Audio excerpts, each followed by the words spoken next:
It's Wealth and Wellness Wednesdays, and you are tuned in to the Turnip, episode 1 of season 4. We are back. We are back. Yes, so it was a long layover. What was it? 2 weeks. It felt like it's a much needed break. Just over November. Is it November? Yeah, Dang. So it's been just over the holidays. Oh, okay. What'd you do over the holidays? I mean, a lot has happened, right? So I traveled a little bit. So I went to Jamaica. What was that? It was great. It was fun. It was everything you could imagine. I've been before, so. But you probably didn't have as much fun as I had. I've been like 4 times. I've been there for weddings. I've been there for work. I put the voter registration system back in. Oh, you did? Yes, my first experience was Kingston, so there's that. So yeah, I didn't do anything. I had COVID, so there's that. Get that. Yeah. So, but even being vaxxed and boosted or whatever, so it wasn't bad though. It was just. I didn't do nothing. No, I was sneezed a little bit and coughed, and then I was able to go. I didn't go anywhere. I just sat here for about a week. So. Did you get tested to see if you were negative? What are you talking about? After you had COVID. Yeah, they kept saying that I was positive. Still? No, because I had to do it the other day. I was just like, It'd be red too. So it was like bright red. It was like golly, because I was like, okay. I was like, let me go test it. But that was, whatever. I knew I was going to get it. It was being irresponsible. So, interestingly enough, I'm shocked I didn't get it because I was around him. Yeah, so I don't know. But I went to a football game and that was dumb. So that was, and nobody was wearing a mask. Like 1% of the people there, and there was like about 46,000 people there. So I probably think about 2,000 people had them on. So it's all good. But we're back. We are back. So, I mean, if you think about it, like. So many people during that time frame ended up catching COVID, and it's still going on now, which it's really important for us to talk about, like how to get your gardens together, because we're having this big conversation around health these days, and people are trying to figure out, how do I eat healthy? What are some things that I can help to boost my immune system? And so, we're in this gardening, space, and it's really important to start figuring out, which foods I can have that are organic, that are local, that give me the most nutrients, that can help me feel better, that can help my immune system, that can help me get healthy. And so, it all kind of ties in together in general. Yeah, and mind you, we're going on our 6th year of that. And then when Did you say the 6th year?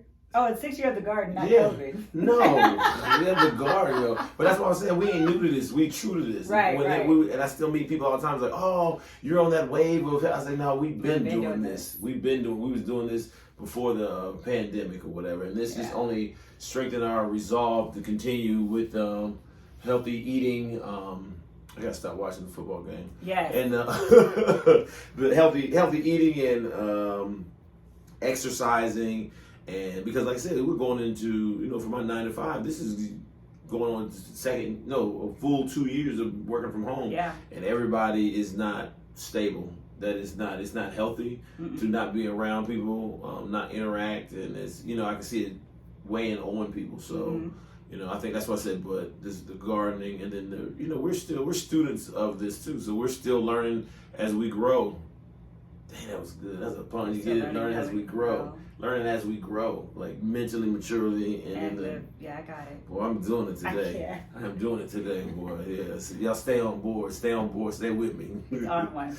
COVID brain. It made me a superpower. It gave me a superpower, but no. So I'm excited what we have in store. Like I said, we've had cold fronts coming through ever since November. So we've we didn't do the cover crops like we were to keep it active. But the weather has been really strange. We were out there the other day, chickens. Everybody's like, what do you do with the chickens? Do you bring the chickens inside? I was like, yes. I bring them inside right with all the other birds outside and the squirrels and all the other animals. No, they know what they're doing. What I do is feed them a little more, though, to keep them plump. But, they have, one of them has been pretty smart because, we have that little mattress there. So that kind of blocks off for night critters. Yeah. Well, no, just so that, because I have that feral cat. I had to have a talk with him the other day because he was sitting there when I was driving and he was standing by the door of the pen. I was like, don't go in there. Either you friends with them or go about your business. But but they'll go under that mat where the wind, because the biggest thing that's been going on here is the wind. Yeah. So they've been hiding. And I know that sometimes it depends on what breed of chickens you have, they will stop producing eggs. Somebody was talking about a guinea chicken that they only lay eggs between like March and November. Well, we've gotten eggs every month that we've had them. Yeah, no, we've been ever since they became egg laying age or whatever. Yeah, so we haven't had a problem. We're still getting 4 a day. You know, it's weird the different sizes there because I don't know, and they'll name them. I don't know. They go in different times. When I hear them clucking, I know. So I know it's at 9:30, but then there's one that lays eggs in the middle of the day. But about 10 o'clock, I let them roam the entire day. And they go in there, and that's why I was saying it's weird the other day because the weather going back and forth, we're still finding snakes. We found snakes the other day. Herb found snakes, and that's why they started burning those pools that we made those tables out of. We chopped those up and we started burning them. Wait, y'all burning the tables? Yeah, we only got 2 left, yeah. What? I didn't say that. Yeah, we burned them. So yeah, because there was snakes all in them things, man. Was it? Yes, and we saw they were shedding, so they were hiding it, but we thought they should be hibernating, man. He was out there the other day burning some stuff out there, and then the chickens came running down there. 2 of them came running down and had a snake in his mouth.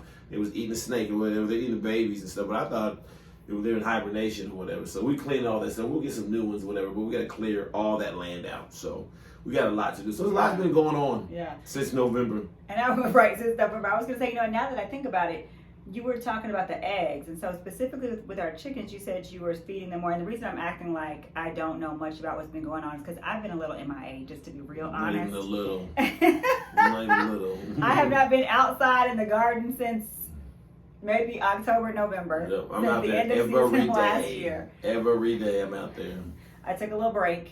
I felt like I was getting a little burned out with everything. I had started a new job and just congratulations. Yes. And everything just got a lot. And so I kind of took a little break. But it could be because you're feeding them more that the eggs are bigger. No, those eggs are in different sizes. No, because if you look now, the hens are different sizes. There's one that she really don't mess with everybody like that. Oh, yeah. So she's smaller. But no, because I let them, like I said, I let them go scratching all day. They sit there, but if you leave them out too long, they get too comfortable. You gotta be careful because then you'll be missing eggs because they'll start laying eggs out there in the woods and stuff like that. I think so, yeah, because I leave them out there from 10 to 5. But the thing about it is around 5:30, if I forget to bring them in there and I run outside, they're already in there. They're already in the pen. They know what time to go in when this gets dangerous because the hawks and the owls are still out there, but they understand. But if I don't close that door, something's gonna get in there and ruin their day. So, but yeah. So we've been mainly focusing on the chickens over the holidays, but now it's time for us to get back to the basics. Yes. Yeah, we know this year we'll get, like I said, it's going on year 6, and we do got to get back to the basics of what we're doing. I don't think we got away from it, but we're going to be very intentional on what we do, and we're going to help you all. We've got feedback from different people from all over, and we love to hear from you all.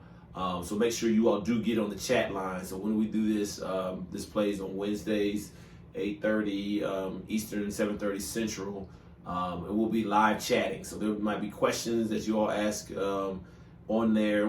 I'll discuss it with you, but I'll also our next episode I'll answer those questions so everybody can hear them. But we encourage you all to get on the chat and just go back and forth. If you hear something that we talk about, you want to know more information, and start sending us your pictures. People have started sending us their pictures, and we'll start, editing that into our YouTube show.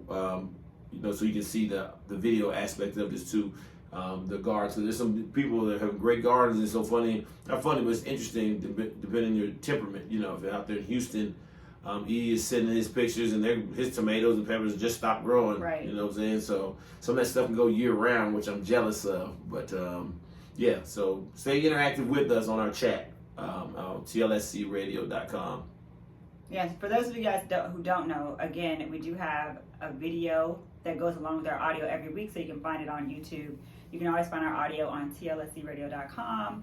And again, like Farmer Mac, which we didn't introduce ourselves earlier, Farmer Mac. Yeah, for the new listeners, I'm Farmer Mac. And I'm Roots.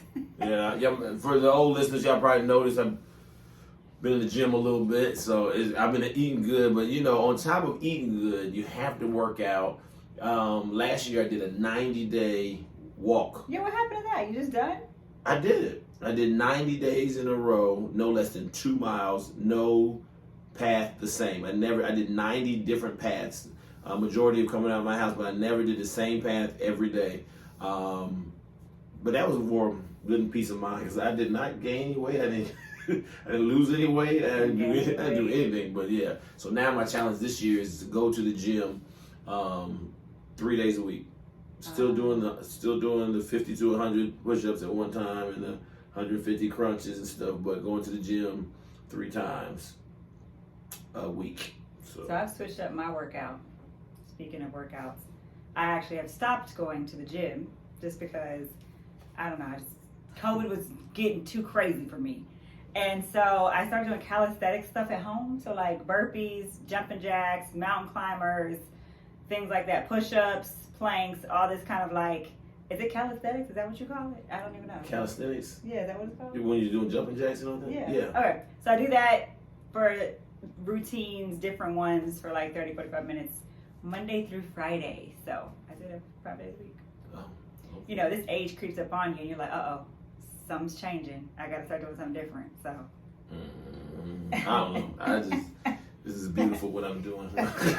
It's beautiful. I feel beautiful. So, but yeah, I can't wait for us to, like I said, as we're being intentional, how we grow this year, trying different things we're going to do. And like I said, we are really not into the aspect of selling. People's like, hey, you know, I'm going to start coming over to Grape Roots instead of going to this so-and-so farmer's market. But I said, we're not into selling. We do take donations because we're 501c3 for the eggs and everything to support our other programs.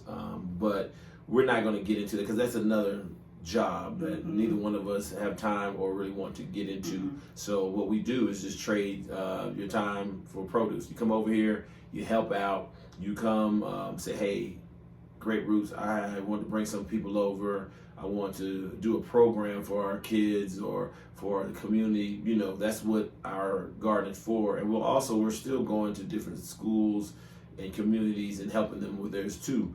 But like I said, we're not into the selling, but we are with the FCS.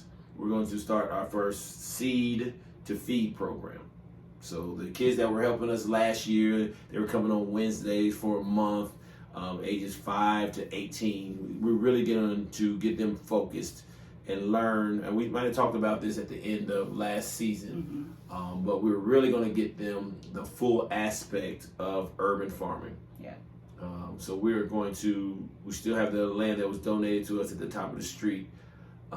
We are going to have them do everything from the beginning. Like I said, from seed, the aspect of it, which you'll see also, hopefully we'll be able to cut the video in when we're talking about tilling the land, clearing the land, putting the cardboard and the newspaper down to smother the weeds. We have pallets that were donated to us, and we're gonna have them build a fence. Our neighbor Herb, he's real good at building porches, fences, and the whatnot. So he's gonna help us teach them how to build a temporary fence to block off the vehicles that's next to the lot.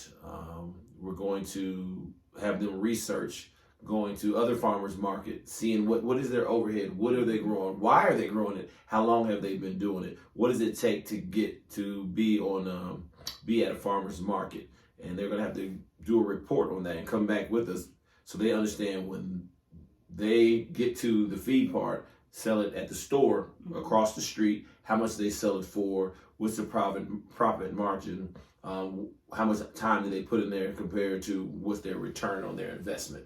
So that's our whole seed to feed program. So if anybody else is interested, if they're in the Atlanta metro area and you want to come over and join, or you want us to develop that at your location, we are open to do that too. So we're really excited about doing that for the kids, because we want them to learn all the aspects of it. So when they go to the grocery store, and even when they're home, and have appreciation for bills and where food comes from and how food is cooked, and what does your parents say, you don't be so wasteful or whatever. It's now with we're in the midst of the supply chain issue and people finding it hard to staff. And I don't know if some of y'all noticed, but I would go to the grocery store every 2 days or whatever, and it's not getting stocked up.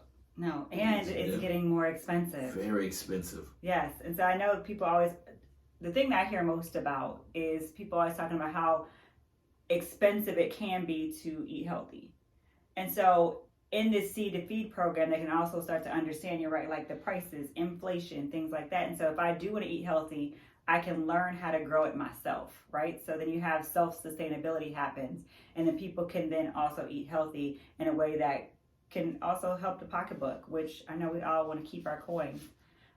So kids start to learn the value of food and money and entrepreneurship, and that's our whole goal with the Seed to Feed program. And so they can, be empowered to do this on their own. Yeah. They're going to learn everything: marketing, advertising, how to scale up. Mm-hmm. Even later on they'll understand what 3PL is. They were like, well, what's that? But that's what we're trying to teach these kids. Some of y'all might not know what 3PL is, third party logistics. So you didn't know. I was like, what's that? Yeah, that's the third party logistics of it. So that the kids are like, well, why do I need to know that? Well, if you want to open up a grocery store and you're here and you want to do oranges, you can't grow oranges in the winter here in Atlanta. You're going to have to work with the shipping company. So that's why your prices that you're selling your oranges are going to be more in the wintertime than it is in the summer when you can grow that certain food or whatever. So those are the things we're trying to teach these kids, because everybody's not going to be an urban farmer. They're not going to go into that.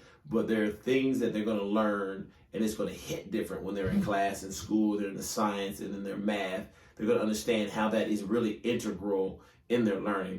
When you go to class, kind of what TAG is doing, a part of school over there in Southwest Atlanta, that, project-based learning. And this is what we're trying to go to, is like kids will understand and work harder and better if they understand what the goal is. Yeah.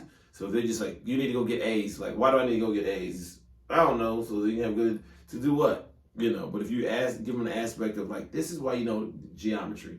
How can we scale up? Like, we did all this, and Farmer Mac, we only made $20. Yeah. But when we spent $6 on seeds, we spent 80 hours cleaning villas, so we actually made 2 cents an hour. I said, yeah, exactly. So what is your goal? And now then work that backwards, and you'll know how much land, how much seed, how much soil, how much wood in order for you to get your profit margin. So those are the things that we're trying to teach the kids. Yeah, and more importantly, we get to teach them, and they get to learn about your basic life skills. Like, to have something grow, you gotta have patience, you gotta have discipline, you gotta have dedication, and like all those tools are gonna be useful as they navigate through life in general. So yeah, so we never thought we'd be here 6 years, and like I said, Roots just planted. How many plants did you plant?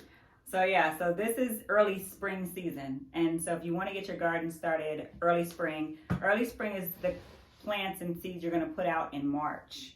And so we planted peppers. So you can actually put peppers outside in March, but here's the catch with peppers. You cannot put the seeds in the ground. You have to actually plant them inside because they're really fragile seeds. So you have to plant them inside in what we call a mini greenhouse. So we have mini greenhouse pots. If you want to check out or find out about mini greenhouses or buy some, just go to Amazon and type in mini greenhouse. And so I did peppers, I did eggplants, which is similar to peppers. They're in the same family. We also did a little herbs. So we did rosemary, sage, and oregano, because that's what needs to be planted now inside so that you can put them outside in March.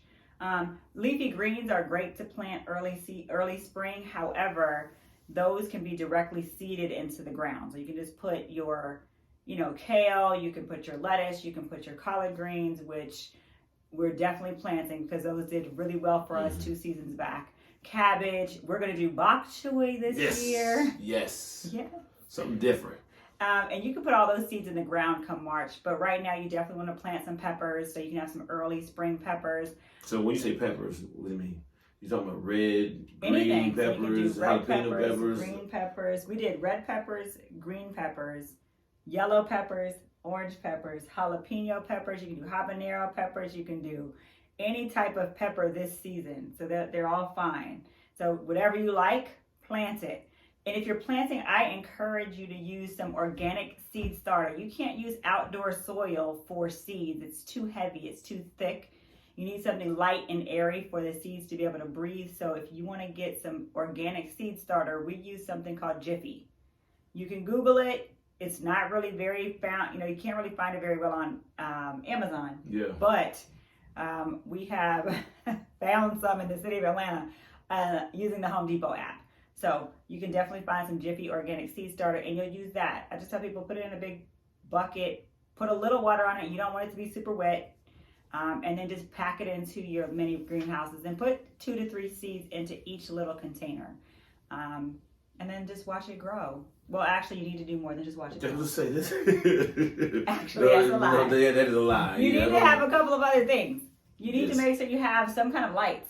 Yes. So what if our listeners that are in Texas, where it still stays kind of warm, they'll have a cold front come through for about an hour, and they think the world is ended, and they gotta get triple fat gooses out because it's gonna be 60 today. But anyway, so what if it stays there like right now? Say it's the 60s and 70s. What do? They wouldn't the have same a greenhouse. thing. They would still have to do the mini greenhouses They still have because the ground outside, even though the temperature is warm outside, the ground still has a different temperature than what you feel every day. So I would tell people, if you want to really get technical about it, get a thermometer and see how the temperature of the ground. Yeah. You want to make sure the ground is over 70 degrees all the time, every day. Consistently, yeah. If that's the case, if you've done it for a week and then your ground is 75 degrees every single day, then yeah, you could try to plant the seeds outside. However, I still, even in the summertime, never plant pepper seeds outside. Yeah. But if it's warm enough, you could start your leafy greens if you wanted to.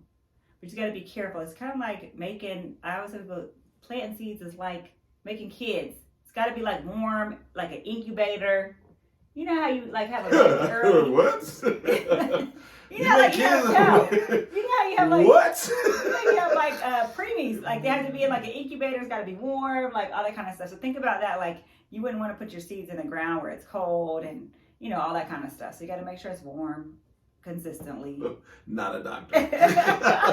You got to make sure it's warm consistently and it's an environment for growth. So just plant them inside no matter where you are. Yeah. Now, but make sure you want to maximize your light always on the south. Yes. South window. So put it in the south window. If you have a porch, you want to put it on there and get good sunlight. But if it's another building or something's blocking it, but just kind of find out what part of your building or house has the most light throughout the day, and that's where you want to put your plants, your starters. Now we have grow lights. However, you don't necessarily have to get grow lights, and you don't have to have them to the magnitude that we have. Yes, and I have to remind me for the taxes this year too, though. Absolutely. That you all owe me. Grape Root owes me for that power bill. That Absolutely. It's like running Bitcoin through there. How much power that thing's going through there. So yeah, we have major lighting. However, you don't need that. You can get smaller lighting. There are small grow lamps for minimal amount of price, so you can do it for $20 or less. And then if you have really good lighting at your house during the day when it's warm, especially if you're in somewhere like Texas, you can actually take them outside, put them on your porch, like your little mini greenhouses. So depending on the weather where you are, you might even just be able to have sit them outside. But for us here, because the weather's so unpredictable, we just have all these, and we like to do mass growing. So we do have very serious grow lights. One other thing about growing now is if you want to grow early spring, you don't have time to really prepare your soil. So if you want to plant these things outside, you do want to make sure your soil is nutrient dense. And to do that, you can just cover your soil with some really good leaves, some kind of wood chip, hay, something like that. But this wouldn't be the time to actually put down cardboard and newspaper because it won't decompose by March. Yeah, but I think we can still put it down there, but we're just gonna have to poke the holes in it because we still want to smother the weeds without spraying anything. So we can still keep it there throughout the year because it'll still decompose or whatever. But we just have to put holes in where we're gonna actually get the plants to come through there. You can. Yeah. And then if you're really not thinking about doing early spring crops, you can still do your cardboard and newspaper if you want to just do summer crops. Your summer crops are the ones that I really like. That's your cucumbers, tomatoes. And so in that season, you could be preparing for summer if you're not ready for March, Yeah. But I implore you all to be intentional. Even if those have tried it, keep doing it. Stay consistent every year. Try something new. And try something consistent and just see how it works, and then you'll understand. Sometimes you understand some rotation. You can always plant the same thing in the same place. The soil gets tired. Yeah. It takes all the nutrients out, and other plants need different type of nutrients that this other plant has already taken away. So just try stuff like that. If you've never done it, try it. Do something that just in a pot. If you have a little 4x6 area outside, get some wood, make you some there, get some soil in there, just try something. Or if y'all want to do it together, find a community to do it together, because after you see it, you're like, okay, this feeds me, and then now it's gone. Now what? Now I gotta go back to the grocery store. But the more land, the more people you have it, like, hey, how about this house grows this house grows this, and then we'll do it in succession so that we'll always have something to eat, and we're sharing it with community, we're teaching the kids, and not just the kids, there's still adults that are eager to learn and don't know where food comes from and how the effects on there. So I implore you to do that, just start somewhere. Yep. It just takes a little practice, and we've been practicing for 6 years. Sometimes we get it, sometimes we don't. And sometimes we have great yields and sometimes we do not. But it just takes figuring it out, doing it multiple times, having a little discipline, and just continuing to just practice. And like I said, our garden changes layout every year. So this year we got to build a perimeter because the hens are older now, and they'll dig up everything. They'll eat everything. They'll eat, and they'll see it, and they'll eat it, even if they just want the water from the tomatoes. It's nothing like growing something for 90 days and then having one of these rodents or varmints come out there and eat it up. So we're going to have to build a perimeter. And still, I'm talking to this guy in Macon. We're going to get some goats. We're really going to get these goats. No, for real, they're going to. Are we allowed to have goats in the city of Atlanta? Yeah, yes, you can. Yes. Okay. So, and I'm going to ask the guy next door to let us fence that off and let the goats clear that. Oh, that'll be good. Up there, and then we can start getting goat cheese. Start making goat cheese. Wait. Do you know how to make goat cheese? I didn't know how to make eggs until I had hens. If you build it, they will come. You didn't know how to make eggs? No, I didn't know how the eggs were made. Okay. Yeah, but right when I got the chickens. You have to milk the goat to make the cheese, right? Yeah. You had to milk the goat? Yeah, I used to work on a farm. I used to house make cows and milk. Yeah. Okay. Yeah, it's easy, man. Ain't nothing. I'm built for this, baby. I did want to say this, though, about your seeds. If you guys ever want to know, like, for your area, because I know we mentioned Texas, we're in Atlanta. And so if you want to be really diligent about what you can plant for your area, you could just go to the Old Farmers Market online. You can specifically put in your zip code. It can tell you exactly what needs to be planted when. And especially if you're listening from somewhere else other than your southern places like Texas and Atlanta, and you want to know, like, what can I do now? What can I put in the ground? They give you a really good outline. That's what I use. The Old Farmers Market is like your grandma. And so you want to make sure you listen to that. That's what we listen to. What's it called? Old Farmers Almanac. That's what I was like. Yeah, I was just like, what? I don't know what. The Old Farmers Almanac. Yes. What did I say? The Old Farmers Market? Yeah, I was just so confused or whatever. I was just like, I'm sorry, y'all. It's the Old Farmers Almanac. And then you put your zip code in, it'll tell you exactly. Yeah, I was just like, I've never done that. So I don't even know where it's at. So yeah. And if you want seeds, go to seedsnow.com or Southern Seed Exchange. That's where we get our seeds from. It's really inexpensive. You can buy a pack of 20 or 100 for under $3. So, no excuses. It's cheap stuff, y'all. Yeah, we're going to start giving shout outs unless they're going to start sponsoring us. Oh, that's it. Well, we want our people to know what's going on. I know, but I'm just telling the sponsors out there, seed.com, pay us. So, anyway. I mean, other than that, we just want you guys to stick with us this season. Again, it's our 4th season on the TLSC radio platform doing the Turnip podcast. Yeah, so we're going to do something. We're going to have a nice backdrop. We're going to use tables and stuff. But today we just wanted to give you all a teaser of what's to come. We're still going to have great guests that entrepreneurs all in the world of farming, health, sustainability, all types of different things we try to present to you all, so we're not a one-trick pony. So. Yeah. So make sure you check us out on www.tlscradio.com. Check out our fan page. All you got to do is click on fan pages and click on the Turnip. Yep. Don't forget about the live chats. Right. Wednesdays, 8:30 Eastern, 7:30 Central. Yep. And then make sure you check us out on Instagram. It's at Grape Roots Inc. Mm-hmm. You can also check us out on our website at www.graperoots.org. I got it right. You got it finally right. Finally after 6 years. So, and with that, we're out. Peace.